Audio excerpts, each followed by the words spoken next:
of the show. Gabriel, good to see you. Let's talk about the Africa Continental Free Trade Agreement, 10 months into inception.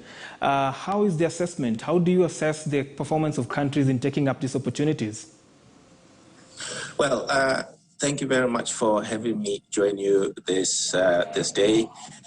Today we met to start discussing the rollout of the Africa Continental Free Trade Area Agreement and the plans around it.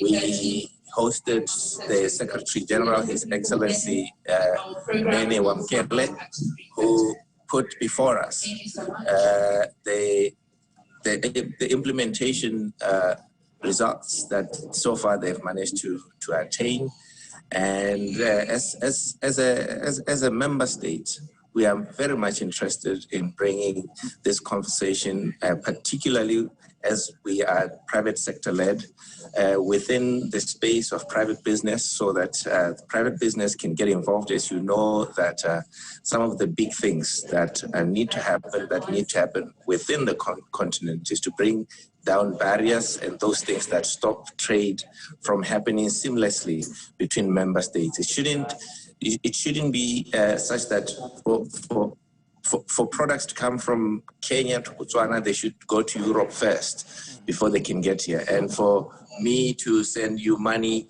I shouldn't send you US dollars first before you can convert them to shillings. This is the story of the AFCTA. And that is what we are converging about here in the capital of Botswana, Gaborone. You mentioned appropriately about the policy issues that are supposed to be done. How else should countries prepare their citizenry to the opportunities in AFCTA?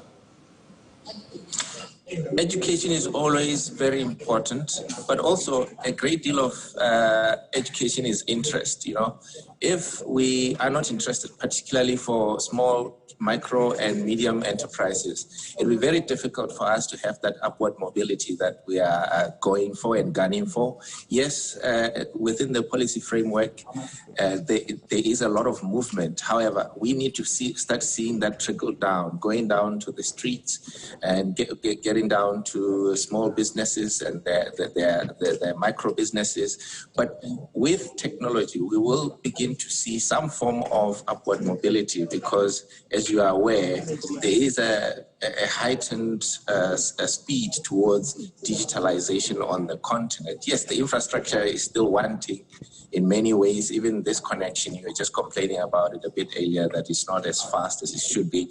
However, these are things that we need to start addressing going forward. Then we also need to begin to understand how we are going to fund the infrastructure itself.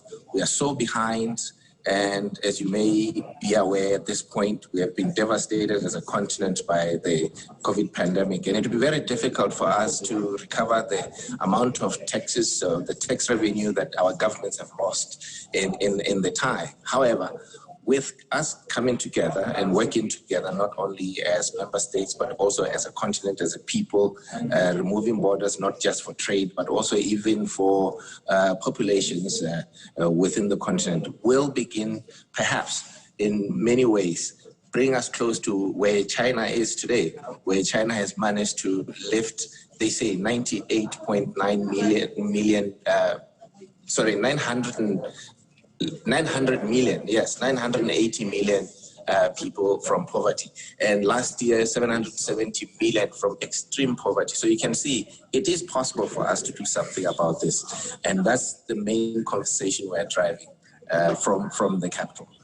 Great. So 36 countries out of about 56 countries in Africa have so far ratified the Africa Continental Free Trade Agreement and in de facto joined. So are there any murmurs of any more countries joining into the intra-Africa trade body? Yes, you will understand that some of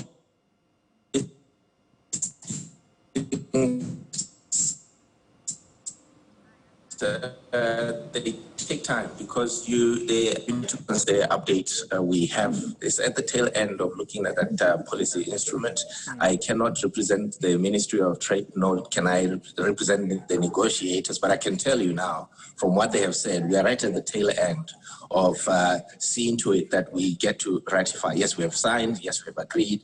However, we need to have that policy instrument ratified so that then we can start moving it from being in the policy space, in the political space, more into the private sector, where really that is where you want to start seeing the traction.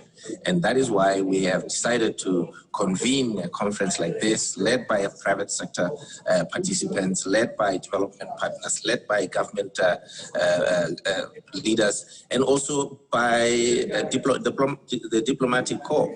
I mean, the secretary of the World Chamber of Commerce, and also I want to believe the chairperson of your Nairobi Stock Exchange, Kiprono, is part of this conference, and tomorrow he will be addressing us